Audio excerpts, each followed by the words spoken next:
뾰로롱 안녕하십니까. 기다리고 기다렸던 주말이 왔네요. 이 불타는 금요일, 불타는 네 좋습니다. 예, 진실 추적자 사건 반장 시작합니다. 음주 뺑소니 사건 피해자 배우 이재룡 씨, 서울 강남에서 차로 중앙 분리대 싹 밀어버린 뒤 저렇게 귀가했다가, 놀라지 마십시오, 귀가했는데 또 다른 술자리에 갔던 걸로 확인이 됐습니다. 물론 거기서 술을 더 마셨는지 여부는 확인되지 않았지만 경찰은 사고 당시 음주 수치를 알 수 없게 만드는 이른바 술타기 시도를 했던 걸로 보고 있습니다. 오늘 출연자 소개해드리죠. 예, 김하은 아나운서, 박지훈 변호사, 박상희 한국연희사이버대 교수, 최영진 평론가 나오셨습니다. 안녕하세요. 안녕하세요. 예, 영상부터 달립니다.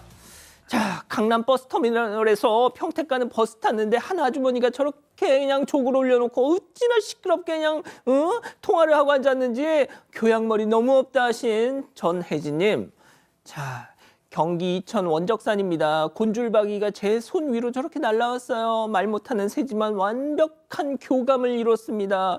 힐링됐어요 하신 신경호님.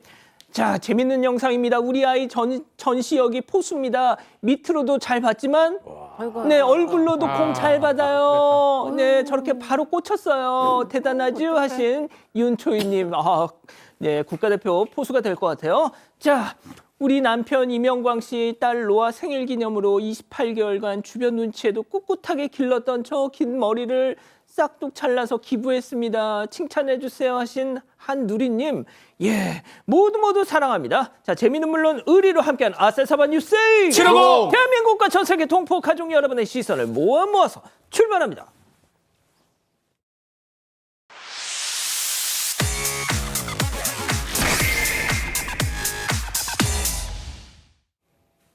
첫 번째 가볼까요? 논란의 혐한 사과문. 자, 드디어 내일 새벽 17년 만에 WBC 8강전을 앞둔 대한민국 야구 대표팀인데요.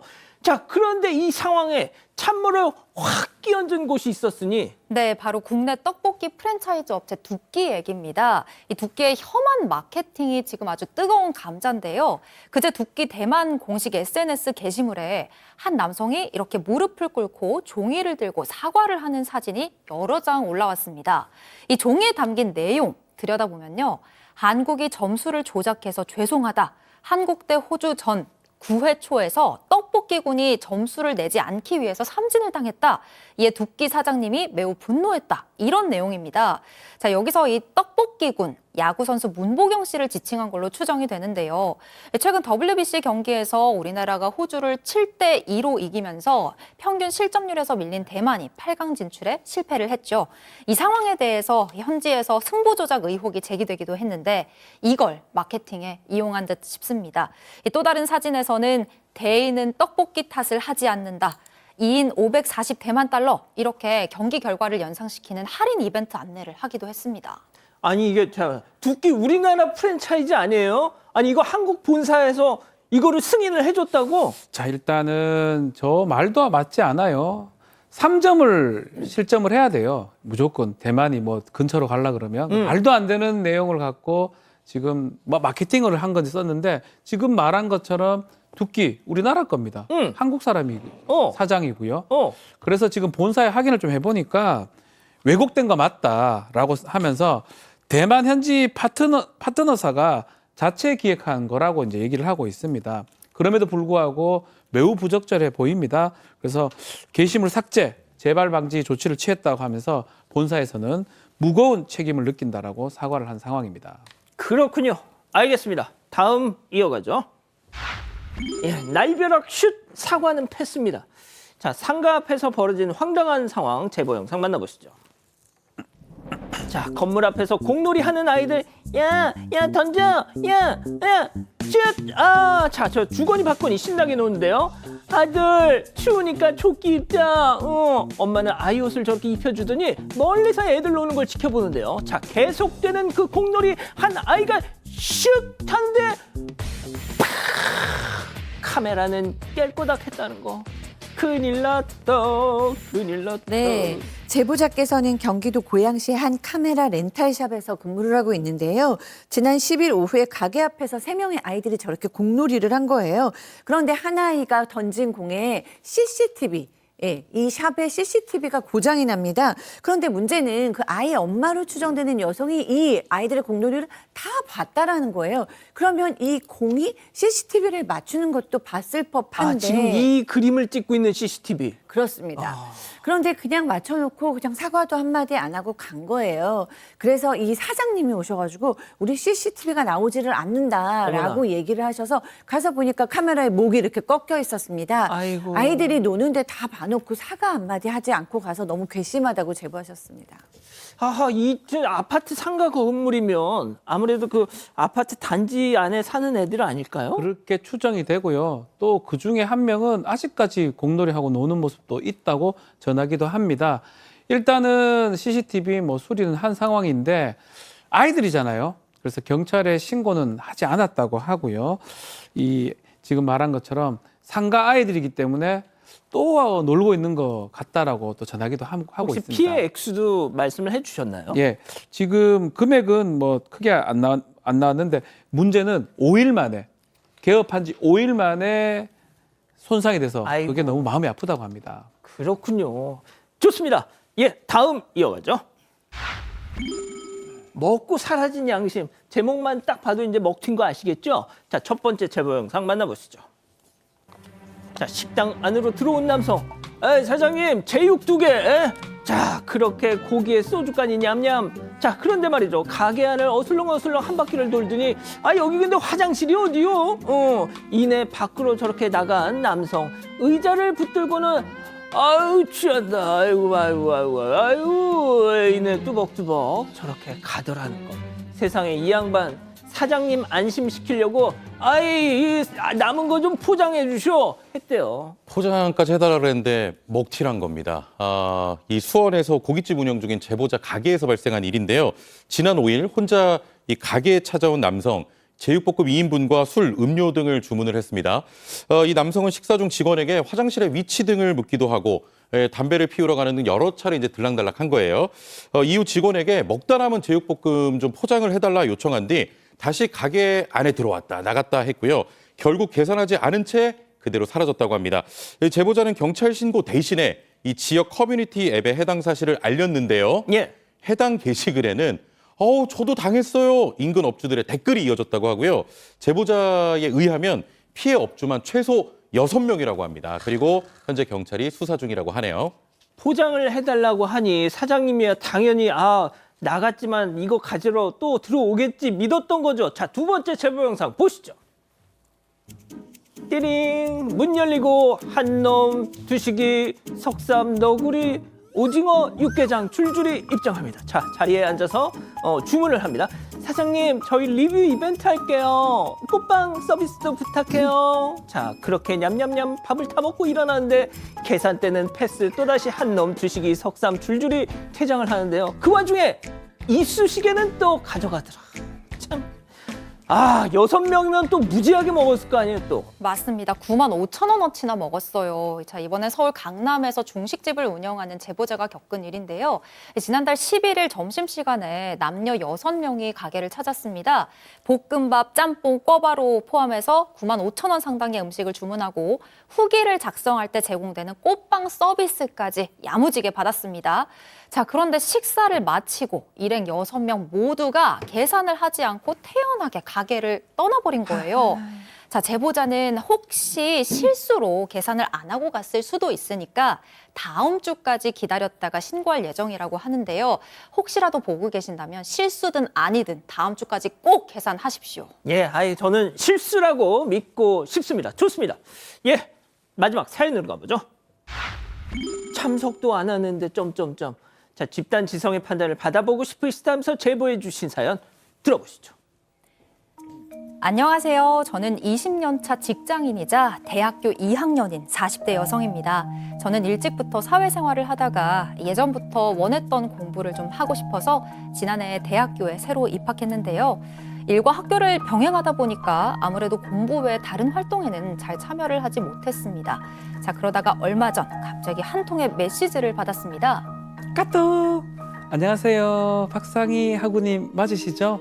저 2학년 과대입니다. 네, 안녕하세요. 무슨 일이시죠? 저희가 이번 주 금요일에 신입생들하고 MT 가는데요. 5만 원을 내셔야 해서요. 아, 죄송합니다. 제가 일 때문에 참여를 못할 것 같아요. 아, 혼자만 일하는 줄 아나. 아, 네네. 참석 여부 상관없이 전부 돈을 내셔야 해요. 저는요, 그 돈을 낸다고 얘기한 적은 없는데요. 과반수로 결정된 사안입니다. 남한테 패기지지 말아주시죠. 빨리 주세요. 아니, 땅 파서 돈이 나오는 것도 아니고 5만 원을 대뜸 내놓으려고 하니까 너무 황당하더라고요. 결국 돈을 안 냈더니 그 이후로 강의실에서 저를 마주칠 때마다 째려보고 다른 사람들과 무리지어서 거지라며 비웃고 가기도 합니다. 아니, 그 과대도 저처럼 늦게 학교에 입학한 만학도예요. 아, 그런데 왜 이러는 건지 정말 괴롭습니다. 가지도 않는 MT 회비를 진짜 제가 내야 해요? 자, 기다리고 기다리셨던 부창 핸즈타임 6천여 분의 우리 가족 여러분들 채팅창에 OX로 함께 참여해 보시죠. 먼저 과대입니다. 하구님, 아니 상인우님, 그 춘추에 조카뻘 되는 새내기들 위해서 5만 원도 개척을 못합니까? 아니 누님, 어른이시잖아, 직장인이시잖아. 아, 정말 잘다 자라 그지 상그지 동그라미. 그렇게 말씀하시는데 어떻게 동그라미? 아니 제가 조금 좀 극적으로 표현을 하려고 했고 그 내용만 봐주십시오. 동그라미. 아, 좋습니다. 자, 다음 사연자예요. 뭐 그지? 야, 너 나한테 5만 원 맡겨놨어? 난 과방이 어디 있는지도 몰라. 근데 뭔 MT? 야, 그리고 새내기들만 가는 자리면 내가 내지. 근데 너희들 화석, 암모나이트들 술값으로 다 쓸 거 아니야? 못 내, X.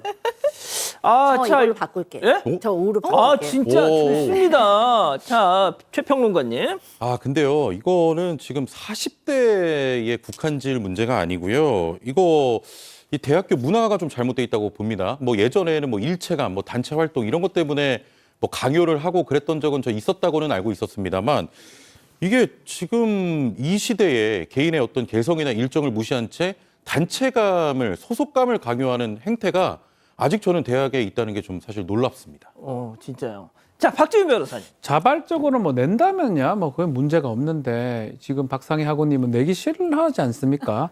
근데 그걸 갖고 강요하는 거, 두 번째, 그리고 뒤에 가서 비난하거나 막 욕하는 모습까지 이제 있는 거 봤을 때는 이거는 정말 잘못된 행동이라고 봐야 될 것 같고요. 박상희 학우님 잘못도 저는 뭐 그래 할 수도 낼 수도 있다고 보지만 본인이 내기 싫다는 걸 억지로 강요할 수는 없다고 봅니다.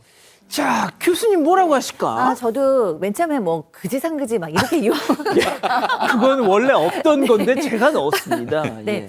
그렇게까지 욕을 하는 박지은 과대는 굉장히 나쁜 과대인데 네, 그런 건 아니고 제가 이제 또 학교에 있다 보니까 그런 생각이 좀 들었어요. 네, 이 과대님, 이 그런 생각이 들었어요. 그 과대가 얘기를 하기를 우리가 가반수로 결정한 거다라고 얘기했잖아요. 그러면 이게 옳고 그름을 따지는 거는 이미 좀 시간이 지난 것 같다는 느낌이 들어요. 그래서 이게 뭐 아닐 수도 있어요. 옳지 않을 수 있어요. 이렇게 거두면 안 될 수도 있는데 어쨌든 그렇게 결정을 과반수로 했으면 좀 따라주는 것이 사실은 과사의 일을 하는데, 학생의 일을 하는데 도움이 될 것 같고, 지금 보니까 이 박상희 학우가 좀 냉정하게 저는 갈 생각 없는데요. 돈 낼 생각도 없는데요. 그러니까 마음도 안 주고 있다는 느낌이 좀 들거든요. 그래서 마음을 좀 학우들과 같이 하는 노력은 필요할 것 같다는 생각이 듭니다. 그렇군요. 솔직히 이런 고민이 말이죠. 보통 이 학교, 대학교에만 머물 게 아니라 모든 소모임마다 다 조금씩 있는 거잖아요. 그렇죠. 아니, 사실 제가 테니스 동호회를 하고 있는데 맞아요. 사실 제가 얼마나 나가느냐, 제가 못 나갈 때도 정량을 내야 되고 제가 많이 나갈 때도 정량을 내야 되잖아요. 그런 걸 생각하면 사실 단체 생활의 어떤 규정상 내는 게 맞을 수도 있을 것 같긴 합니다. 아, 지금 바꾸려고? 왔어요. 야, 우리 가족 여러분들 건로. 저희 가족 여러분들께서는요, 생각보다 좀 다양한 의견이 있어요. 아, 진짜? 네, 안나킴님을 비롯해서 많은 분들이 안 가면 안 내는 거다라고 말씀 주셨지만, 오히려 최병환님이나 기다릴게님처럼 뭐 찬조 개념으로 좀 더 후원하는 개념으로 주는 건 어떠냐라고 말씀 주신 분들도 계시고요. 또 다른 분들께서는 학교 생활을 앞으로 함에 있어서 좀 걱정이 된다는 말씀도 해주셨습니다. 그렇군요. 예. 제보 메일, 제보 카톡 마구마구 주시고요. 잠시 후 돌아옵니다. 채널 고정 리모컨 돈 터치. 신경 썼다는 건 발끝에서부터 드러나죠. 상대방을 위해 그리고 또 나를 위해 편안함 위에 쌓아 올린 격식. 편안함을 갖추다. 스케쳐스 USA.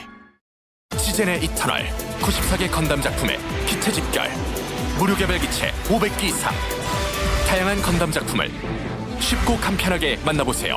시즌의 이터널 6월 기체 일기 획득 보장. 관절 고민? 관절 보금. 여러분! 관절 때문에 고민 많으시죠? 네. 내 무릎도? 관절 보금. 걸을 때도? 관절 보금. 일할 때도? 관절 보금. 내 어깨도? 관절 보금. 지금 전화하세요. 1522-8899. 관절 고민? 관절 보금.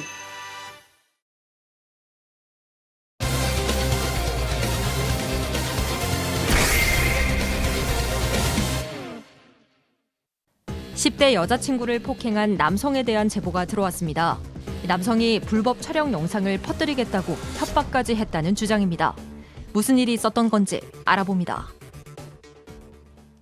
와, 앞서 잠깐 보신 그 사진만 봐도 지금 여기 계신 모든 분들이 다 아이고야 하면서 막 한숨을 쏟아내셨는데, 자, 보신 것처럼 한 여학생의 평범했던 학교 생활이 순식간에 악몽으로 바뀌었어요. 자, 비극의 시작은 고등학교 1학년 때. 네.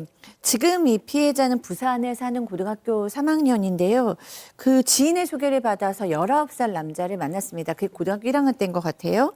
그런데 지난해 6월에 두 사람이 이제 사소한 오해가 생겼다고 해요. 근데 이 남자친구가 이 오해 때문에 잔뜩 격분한 상태에서 피해자의 머리채를 잡아서 끌고 다니면서 막 뺨을 때린 거예요. 그 전에도 욕설을 하거나 몸을 툭툭 치는 일은 있었는데 그때마다 이제 사과를 했어요. 그래서 내 남자친구는 욱하는 성격이구나 라는 생각을 했는데, 지난해 이런 일이 있을 때는 정말로 공포심을 더 느꼈다고 합니다. 그래서 벗어나려고 노력을 했는데 벗어나려고 할 때마다 더 격분을 했고요. 당시에 이제 고등학교 2학년일 때였는데 이 피해자의 얼굴을 주먹으로 강하게 때린 겁니다. 그때 이제 코뼈가 골절될 정도로 크게 다쳤습니다. 그리고 경찰에 신고는 했습니다. 자, 그런데 신고 이후에 더 충격적인 사실들이 드러납니다. 그때가 집행유예 기간이었다고요? 네, 이 남자친구, 과거에 친구를 자취방에 감금하고 폭행을 하고 금품까지 갈취한 혐의로 징역형의 집행유예를 선고받았던 그 전과가 있었던 겁니다. 그런데 이 집행유예 기간이 지났음에도, 기간이었음에도 불구하고 이 전 남자친구 피해자를 폭행한 혐의에 대해서 구속이 되지 않고 가벼운 처벌만 받았다고 해요. 그런데 그 이후가 더 큰 문제였습니다. 접근 금지 명령이 끝나고 나서 이 전 남자친구가 피해자에게 다시 연락을 하기 시작하는데요. 급기야 피해자를 찾아와서 목을 조르고 폭행을 했습니다. 이로 인해 피해자는 목 부분에 심한 멍이 들고 다른 곳도 크게 다쳤는데요. 이 전 남자친구는 피해자를 향해서 이렇게 협박을 합니다. 네가 그렇게 신고해도 난 감옥에 안 간다. 넌 나랑 절대 못 헤어진다. 앞으로 더 괴롭혀주겠다라고 협박을 했습니다. 이 당시 고2였던 이 피해자, 이 가해자 전 남친이란 자의 연락에 늘 불안에 떨었습니다. 체크포인트 짚어보죠. 야, 나 만날래 죽을래. 자, 전 남자친구란 자는 피해자를 붙잡기 위해 또다시 충격적인 범행에 나섰습니다. 들어보시죠. 이상한 말을 많이 했어요. 네가 나 말고 다른 남자 만나면 그 남자도 죽일 거라고. 그리고 자기가 원래 여자를 때려본 적이 막 없다 이러면서 자기가 저를 너무 사랑해서 때리는 것 같다. 때리고 나서 항상 내가 미안하다고 하지 않냐 막 이런 식으로 막 가스라이팅 했어가지고 제가 그냥 카톡으로 그렇다 우리 헤어지자. 잘 지내고 연락하지 말자 이렇게 했어요. 전화 와서 만나서 얘기하재요. 택시에서 내리자마자 제 멱살 잡아가지고 끌고 가면서 네 오늘 네 죽는 날이니까 엄마한테 마지막으로 전화를 해라 이러는 거예요. 주먹을 때리려고 하면서 이제 네 나랑 다시 만날래? 그냥 갈래? 이러는 거예요. 그러면 나 네 여기서 죽이고 나도 죽을 테니까 네 어떻게 할 건지 확실하게 얘기를 해라 이러는 거예요. 자, 거의 뭐 납치하듯이 지하실로 끌고 간 뒤에 저짓을 했습니다. 맞습니다. 일부러 좀 만나지 말자 얘기를 다른 사람들 많은 데서 하면 별다른 문제가 없을 거라고 생각을 하고 만나기로 했는데 택시에서 내리자마자 주택가로 데리고 가면서 끌고 갔다고 합니다. 그러면서 어떤 지하실로 능숙하게 이 피해자를 데리고 갔고요. 그러면서 하는 말이 너 오늘 죽는 날이니까 엄마한테 마지막 전화해라 이런 말도 했고요. 그런데 피해자가 112에 신고를 하려고 하니까 휴대전화를 뺏어서 부셔버리고 그러면 다시 안 만나면 너도 죽고 나도 죽겠다라고 협박을 했다라고 합니다. 결국 이 피해자 여성 입장에서는 상당한 공포를 느끼고 그렇다면 다시 만날래라고 얘기를 했습니다. 너무 무서워서 그랬던 것 같아요. 그러니까 또 남자친구가 우리 잘 한번 만나보자라고 태도를 바꿨다고 하고요. 그 순간 피해자가 곧바로 도망쳐서 경찰서로 신고를 하러 갔다고 합니다. 자, 지금 들으신 것처럼 딱 그래요. 이거 공식이야, 공식. 진짜. 야, 너 죽을래? 나랑 사귈래? 너 계속 만날래? 그러면 당장 내가 죽게 생겼는데 다시 만나겠다고 하죠. 그래서 막 얻어 터져가지고 막 피가 범벅이 된 상태에서 다시 만나겠다고 하니까 이 자식 딱 그랬다잖아요. 그래, 우리 다시 만나자 하면서 엉엉 울었대요. 이 가해자 이놈이. 응? 자, 그런데 그렇게 안심시켜 놓고 최 평론가님, 네. 경찰서로 가서 신고를 했다는 거 아닙니까? 네. 아니 그런데 첫 신고 이후에 2달 만에 아까 보셨던 것처럼 또 폭행을 당한 겁니다. 이 고등학교 2학년인 피해자는요. 2달 동안 2번의 폭행을 당했는데 가해자는요. 구속되지 않았던 거예요. 그래서 이 피해자는 전 남자친구가 내게 뭐 어떤 행동을 해도 감옥 가지는 않겠구나 이러면서 큰 두려움을 느꼈다고 합니다. 또 가족에게까지 해코지할까 봐 모든 일을 혼자 참고 견뎠다고 하는데요. 방금 그 진행자께서 말씀하신 것처럼 이후로도 피해자를 찾아와서 나는 원래 여자 때려본 적이 없다. 널 너무 사랑해서 그런 거다. 다른 남자 만나면 뭐 그 남자도 죽일 거다라면서 가스라이팅을 계속 했던 겁니다. 이런 가운데 피해자는 전 남자친구의 휴대전화에서 충격적인 메시지까지 이제 발견을 한 건데요. 예. 전 남자친구가요. 보안 메신저 앱을 통해서 피해자를 겨냥해 얘가 나 신고한 게 확실하면 얘 정말 큰일 나게 하고 싶다. 뭐 방법 없냐라고 묻자 상대방은 부모의 집을 부숴야지라고 답을 했다고 합니다. 이에 전 남자친구는 웃으면서 내가 진짜 보호관찰만 아니면 도망 다니고 싶다라고 말하기도 했다는데요. 당시 전 남자친구는 집행유예 기간은 물론 보호관찰까지 받던 상태였습니다. 자, 그러다 결국 피해자 더 이상은 참을 수 없는 지경까지 왔습니다. 직접 피해자 얘기 이어서 들어보시죠. 결혼한 영상을 몰래 찍어가지고 제가 헤어지자고 할 때마다 나는 어떻게든 상관없으니까 이거 텔레그램에 뿌릴게 막 이런 식으로 협박해가지고 그 동영상을 막 친구들한테 보여주고 해가지고 저희가 보는 앞에서 동영상을 지우긴 지웠어요. 그래가지고 전 지운 줄 알고 있었는데 그 동영상을 자기 집에 있는 태블릿에 옮겨놓은 거예요. 그러고 또 협박을 했었죠.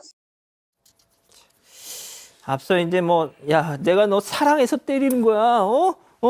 야, 이 완전 무슨 패스잖아 이거. 자, 그런데 결국은 꼭 그 마지막에 가는 게 똑같아. 촬영하는 거. 맞습니다. 이 과거 피해자와의 스킨십 장면을 몰래 촬영을 해서 지인들에게 보여주고 있었던 겁니다. 사랑한다는 이유로 폭행을 한 것도 이해가 되지 않고 사랑한다는 이유로 어떻게 이럴 수 있나 정말 이해가 안 되는데요. 실제로 이 전 남자친구의 SNS 게시물을 보면요. 좋은 거 나눠 가질 사람 이런 글을 올리기도 했습니다. 또 전 남자친구는 피해자에게도 이 영상의 존재를 알리면서 피해자가 헤어지고 싶어 할 때 너 나랑 헤어지면 이 영상 보안 메신저 앱으로 다 뿌리겠다 이렇게 협박까지 했습니다. 더 악질인 건요. 피해자의 지인들한테는 피해자가 바람을 피웠다. 피해자가 네 뒷담화를 했다면서 이간질까지 했다고 합니다. 결국 이 전 남자친구의 거짓말로 친구들에게서까지 고립이 돼버린 피해자는 극심한 스트레스로 우울증과 불안장애를 겪고 정신과 약까지 복용하게 됐습니다. 이 피해자가 그동안 이제 저 가해자 전 남친이라는 놈한테 이제 워낙 이제 저 팔에 막 저 문신한 것 좀 보십시오. 제 또 문신에 대한 또 막 괜한 선입견을 심어드리는 것 같아서 좀 그렇습니다만. 자, 이제 워낙 공포에 질려 있었던 탓에 뭐 우리 가족 여러분들이 보실 만한 어떤 그런 폭행 상황을 담은 동영상이나 또 그런 녹취 같은 거를 그마저도 무서워서 준비를 못 하신 거예요. 자, 박 변호사님. 네. 진짜 이게 어떻게 보면 정말 그냥 공식이야, 진짜. 그렇죠. 그렇죠. 이게 폭력이 그냥 계속 반복이 되는데 이 사람 이것만 한 게 아니에요. 전과가 사실 있고요. 집행유예 기간 중에도 이런 걸 하다가 결국 집행유예 감독 상황에서 체포가 된 적도 있습니다. 현재 많은 재판을 받고 있습니다. 아동 청소년 성보에 관한 법률 위반 등 여러 가지 재판을 받고 있는 상황인데 더 충격적인 부분이 있습니다. 또요. 남자친구 측 태도인데요. 예. 부친이 연락이 좀 와서 용서를 해달라고 얘기를 합니다. 저 녀석의 부친. 예. 한 번만 용서하고 합의 좀 하면 안 될까? 합의해도 징역 2년 정도 나온다. 그리고 인생을 생각해서 합의서, 처벌 불원서 해주면 안 될까? 이렇게 아니, 뭐 문자가 맡겨놨어요? 왔다가 해요. 안 되죠. 그래서 더 문제는 뭐 이런 얘기를 합니다.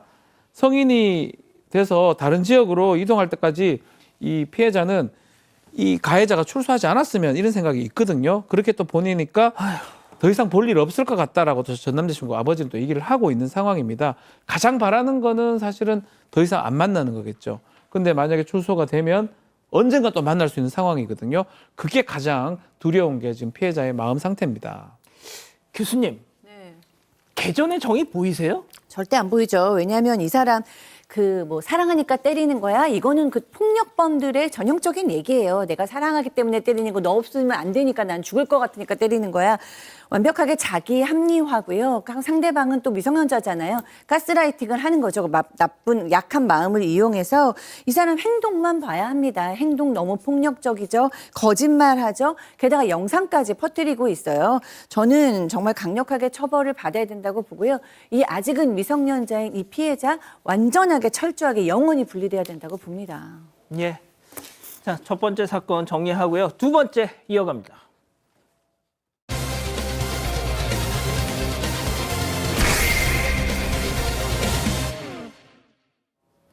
퇴근 시간, 대전의 한 도로입니다. 차량 한 대가 급하게 차선을 바꿉니다.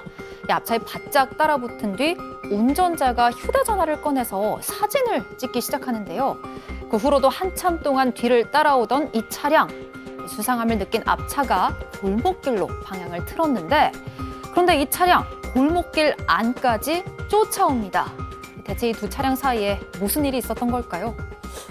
퇴근 시간마다 도로 위에서 마주치는 한 차량 때문에 스트레스를 받고 있다는 40대 남성의 제보입니다. 매일 일정한 시간에 퇴근을 하고 있는 제보자의 얘기입니다. 지난 1월 14일입니다. 집으로 가던 길에 건물 주차장에서 나와서 불법으로 그러니까 중앙선 침범하면서 좌회전하는 차량을 발견했습니다. 그렇구나라고 생각했는데 다른 차량도 많은데 왜 이렇게 할까 생각하면서 국민안전신문고에 신고를 했다고 해요.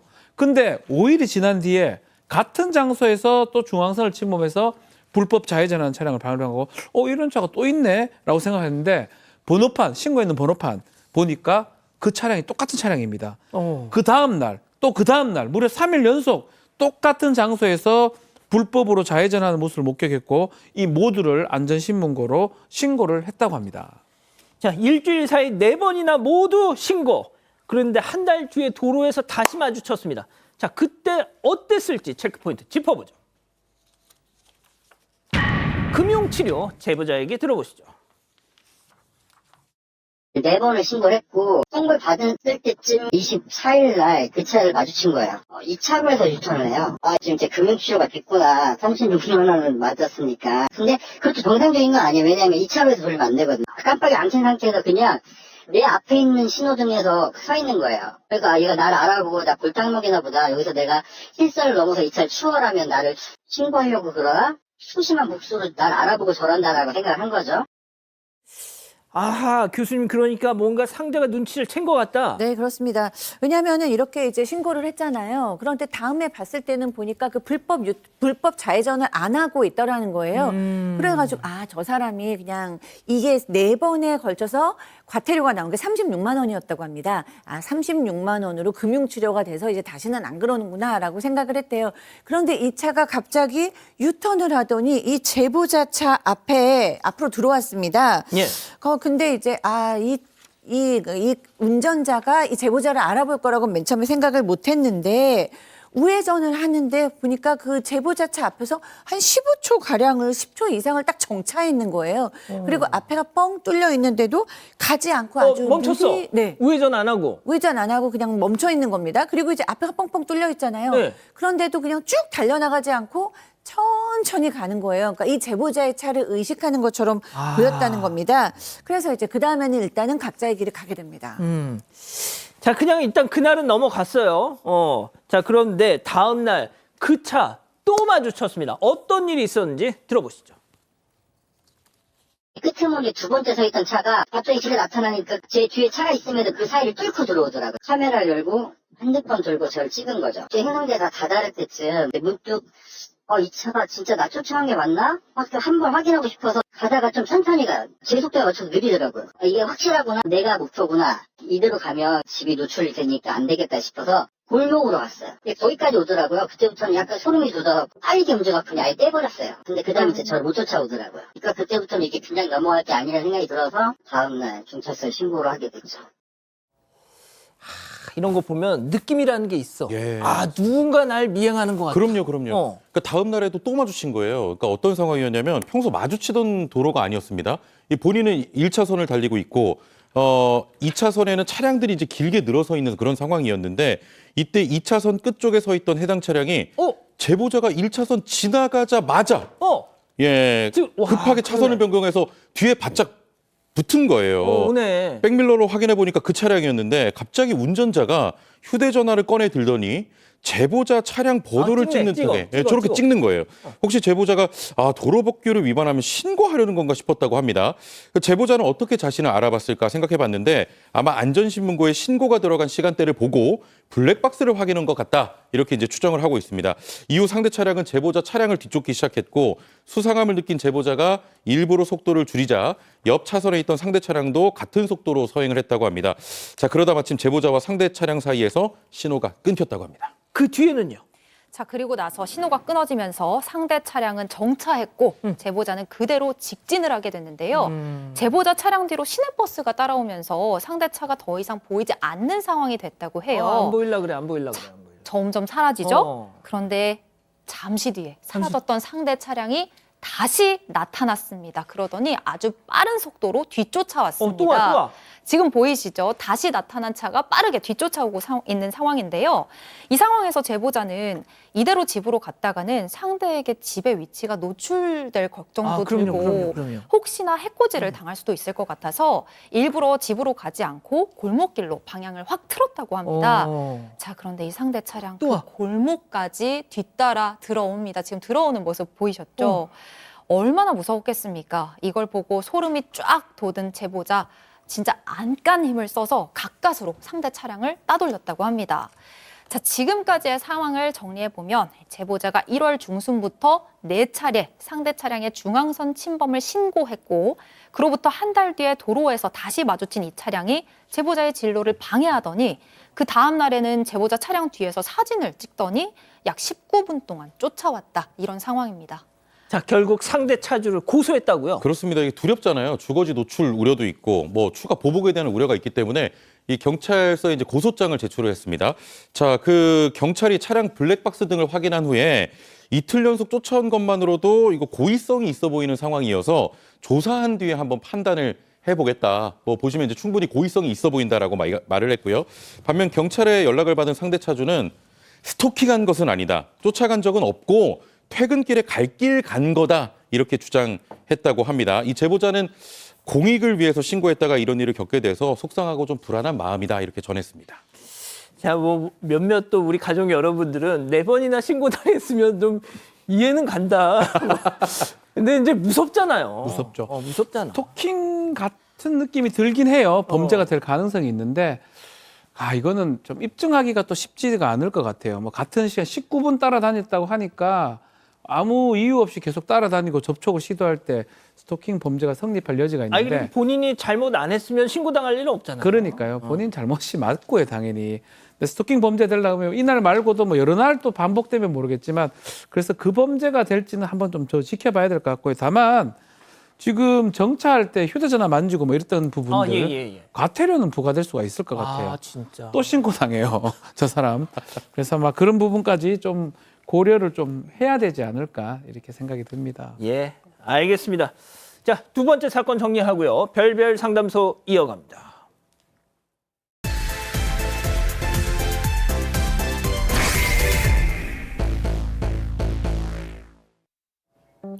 TV와 소파만 놓인 깔끔한 거실, 안방에는 침대와 화장대만 있습니다. 욕실과 주방에도 밖에 꺼내진 물건이 많지 않고 단출한 모습인데요. 널찍하고 깨끗해 보이긴 한데 모델하우스인가 싶을 정도로 어딘가 좀 휑해 보이기도 하죠. 자, 그런데 이때 방에서 뭔가를 한참 찾던 아내의 얼굴이 붉어지면서 단단히 화가 난 모습인데요. 남편을 다급히 부르더니 한참 따지는 아내. 과연 이 부부에게 무슨 일이 생긴 걸까요? 예, 실제 사연을 당사자 특정을 이유로 일부 각색했다는 점 먼저 말씀드립니다. 보통 결혼하고 나면 집안일을 어떻게 이제 탁 나눌 건지 이걸로 기싸움하는 경우가 많다고 하더라고요, 부부끼리. 자, 오늘 사연자 경우는 그런 게 전혀 없었다. 그렇습니다. 원래 이제 뭐 결혼하게 되면 생활 패턴이라든지 뭐 습관, 뭐 집안일 나누는 것 때문에 이제 많이 기싸움 벌이거나 싸우는데 없었어요. 일단 사연자는 30대 여성으로 결혼한 지 3년이 됐고요. 아직 아이는 없습니다. 둘 다 맞벌이 하다 보니까 이제 결혼 초반 집안일을 어떻게 나눌 것이냐를 놓고 당연히 이제 두 사람도 협의하고 상호 뭐 이야기를 했죠. 그런데 일단 사연자분은 요리하는 걸 좋아하고요. 남편은 청소하는 걸 좋아해서 그럼 아내가 장 보고 요리하고 남편은 청소와 빨래를 맡자 이렇게 이제 결정을 한 겁니다. 예, 사연자에 따르면 남편은 평소에도 깔끔한 성격이라서 연애 때부터 차를 타면 차도 늘 깨끗했고 심지어 트렁크 안까지 정리가 완벽하게 돼 있었다고 합니다.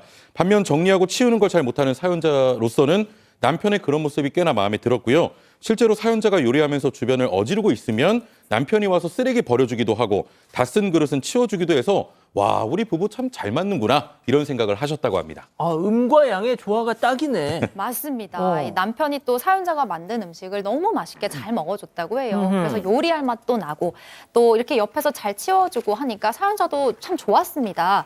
하루는 사연자가 냉장고를 열어봤더니 반찬통이며 음료, 소스통들이 마치 마트 진열대 물건들처럼 나란히 같은 간격으로 줄이 서 있고 또 반찬통에는 안에 뭐가 들었는지 언제부터 보관하기 시작했는지 라벨링까지 완벽하게 돼 있었다고 합니다. 그뿐만 아니라 남편은 청소를 하면 스트레스도 풀린다면서 화장실이며 베란다 방충망 또 거실 전등까지 주기적으로 곳곳을 청소했습니다. 자, 지금까지 들으면 참 좋죠. 자, 그런데 이렇게 지내다 보니까 힘든 점도 생겼는데요. 손톱깎이 썼으면 좀 제자리에 좀 갖다 놔. 세탁소에 맡겨야 되는 건 따로 빼놓으라고 했지. 과자 먹고 나면 부스러기 좀 바로바로 좀 치워라. 이 잔소리가 어마어마한 겁니다. 남편의 잔소리. 맞습니다. 그리고 또 남편은 집에 오면 이 돌돌이 있죠. 이 먼지 떼는 돌돌이를 손에서 놓지 않았다고 합니다.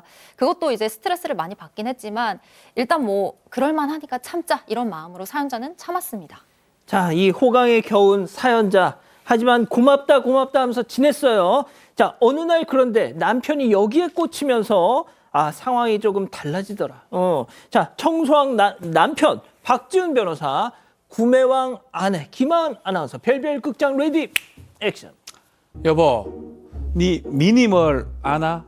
단순한 삶. 이 불필요한 걸 버리는 거야. 네 맨날 다용도실에 처박아두고 안 쓰는 거 많지? 그거 싹 다 우리 치워보자. 응? 여보, 처박아두고 안 쓰다니. 다 언제든 필요할 맨날 네가 장봐라온 그 물건들 내가 정리하라고 얼마나 힘든지 모르지? 네 얼마 전에 휴지 사놓은 거 그 까먹고 또 샀다, 아이가? 휴지 깔려 죽겠다 우리. 여보, 그거는 사람이 좀 까먹을 수도 있지. 많이 까먹잖아. 깜빡해서 산 거야. 아니 여보 생각을 해봐. 그래도 여보 하루에 용변만 한 4-5번을 보는데 휴지는 금방 쓰니까 괜찮아. 아, 다 까먹는 것 같은데 진짜로. 하루에 용변을 4번 이러면은 지금 이 얘기를 할 게 아니라 그 얘기를 해야 되는 거 아닙니까? 이거 뭔가 건강에 심각한 문제가 있는 것 같은데. 네, 다시 미니멀 라이프 가겠습니다. 예. 네, 이 남편이 성격이 이렇게 깔끔하다 보니까 이제 평소 때 너튜브에서 청소, 정리정돈 이런 걸 막 찾아봤었어요. 그런데 어느 날 알고리즘에 의해서 미니멀 라이프 영상이 딱 떴는데 그걸 보자마자 아, 이게 바로 내가 바라던 삶이다라고 생각하면서 막 굉장히 심취하게 심취한 거예요. 그러면서 이제 얘기를 하기를 집이 점점 좁아지는 이유는 불필요한 물건이 너무 많아서다. 그러니까 거기에다 시간과 에너지를 쓰면 안 된다. 버리는 것부터 시작해야 된다라고 하더니 다음 날부터 퇴근하고 와서 옷장과 신발장 정리하고요. 좀 뭐 쓸 법한데 아까운 것들은 중고거래 앱에 올려서 팔고요.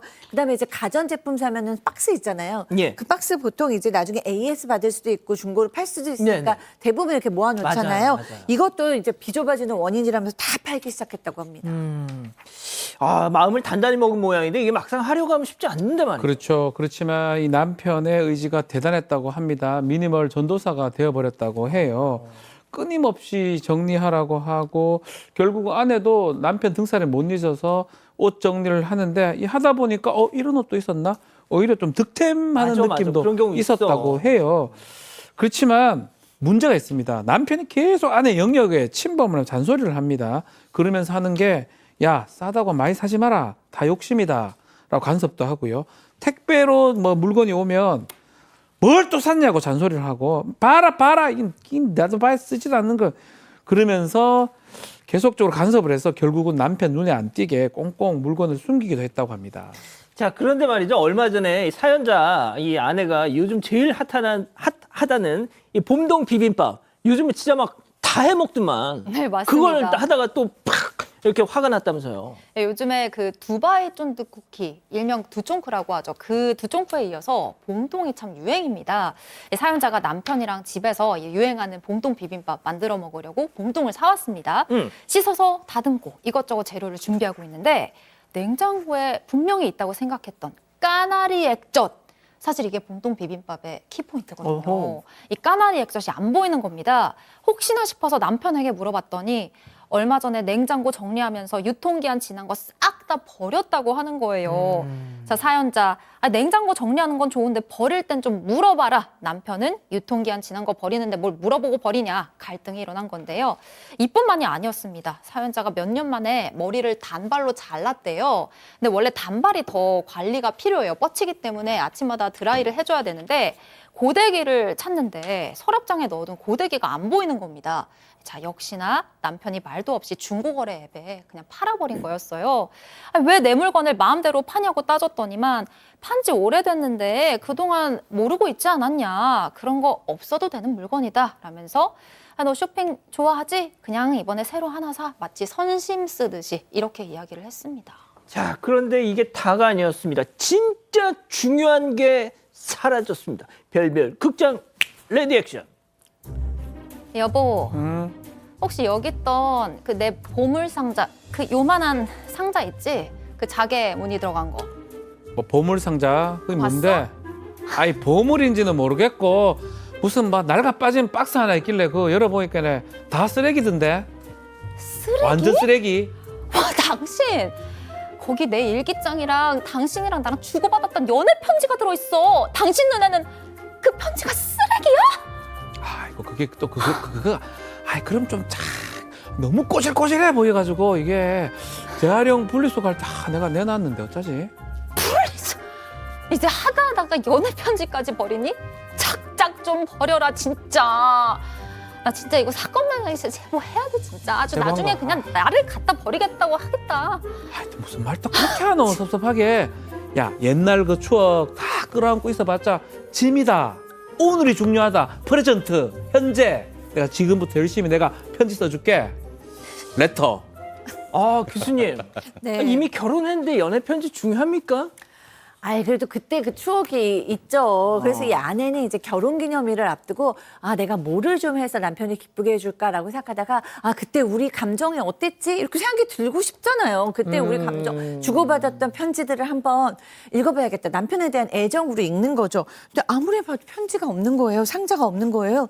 상자가 없어진 걸 보고 너무 속상했어요. 왜냐하면 여기에는 연애 편지뿐만 아니라 어렸을 때 있었던 일기장, 다른 친구들하고 주고받았던 그 순수한 편지들 이런 것들이 다 있어서 까나리 액젓이나 고데기와는 비교할 수도 없이 소중한 물건이었습니다. 아, 최영진 평론가님. 예. 이거 이혼 아니면 계속 산다. 아, 그렇게 양극단으로 하긴 어렵고. 중간은 없어. 이혼. 그럼 이혼. 이혼. 아, 왜냐면 제가 이제 살다 보니까 부부관계에서 정말 중요한 게 두 가지예요. 첫 번째는 네. 정도껏 하는 겁니다. 청소 잘하는 남편 좋죠. 근데 이건 좀 정도가 너무 과한 것 같아서 이게 합의가 안 되는 선까지 온 것 같고, 두 번째는 상대의 영역을 존중하는 거예요. 이 남편이 그런 게 좀 없는 것 같습니다. 힘드실 것 같네요. 박 변호사님. 저는 살기를 바랍니다. 이혼까지는 좀 무리고요. 약간 아, 근데 바꿀 수 이 있어요. 추억이 그냥 홀라당 없어졌는데. 현재가 아유, 죄송합니다. 아, 이거 남편 같네. 죄송해요. 별로 잘 치우지도 않으면서 왜 그래? 예, 저는 잘 안 치우는 사람이고. 아니었어요. 예. 어쨌든 뭐 이혼하기는 좀 그렇고요. 조금 더 서로 노력하도록 좀 얘기를 계속 하시면 좀 좋지 않을까 생각을 해봅니다. 예, 뭐 딱히 조언 드릴 게 없네요. 예. 별별 상담소 이렇게 정리하고요. 글로벌 픽 이어갑니다.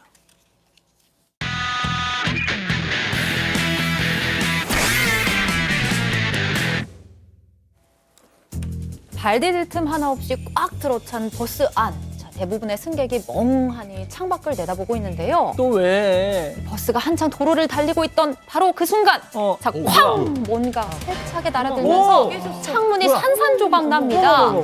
정막만 흐르던 버스 내부엔 순식간에 혼돈의 되고 마는데요. 이 버스 기사가 황급히 운행을 멈추고 승객들도 우르르 버스 밖으로 빠져나갑니다. 뭐가 날라왔어요? 이 사람들이 내리자 보이는 물체, 바로 도로 표지판이었습니다. 와, 엄청난 강풍에 날아가던 이 표지판이 그대로 버스를 덮친 거라고 합니다. 와, 아니, 최평론가님, 이거 사람 진짜 죽을 뻔했어. 아, 일단 뭐 눈 같은 데 안 들어갔는지가 맞아. 너무 걱정돼요. 예. 어우, 너무. 자, 다음 이어갑니다. 어우.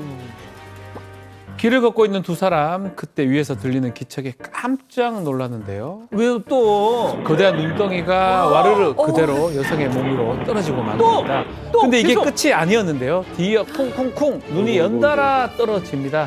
남성은 갑작스러운 눈폭탄에 피하던 자세 그대로 굳어버렸는데요. 야, 이 웬 눈벼락이야, 이게. 상황이 잠잠해지자 남성은 후다닥 여성에게 다가가서 몸을 일으켜 세워줍니다. 이 어처구니 없는 상황에 웃음밖에 안 나온 여성, 평생 맞을 눈을 이날 한 번에 맞은 것 같습니다. 교수님, 저 이 얘기는 해야 되겠어요.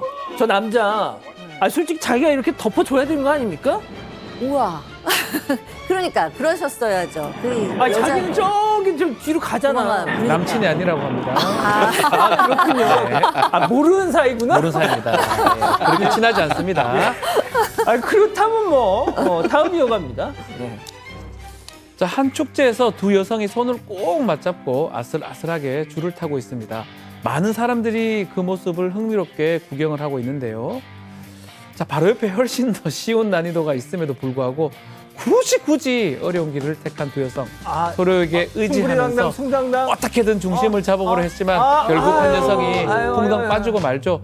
줄 사이에 한쪽 발이 걸린 여성이 엉성한 자세로 매달리자 친구가 발을 빼주는 배려를 보여주는데요. 이게 배려 맞습니까? 네, 그렇게 생각하시죠. 축제를 몸소 즐기고는 좋지만 흙탕물에 흠뻑 젖은 옷을 세탁하는 것도 만만치 않겠습니다.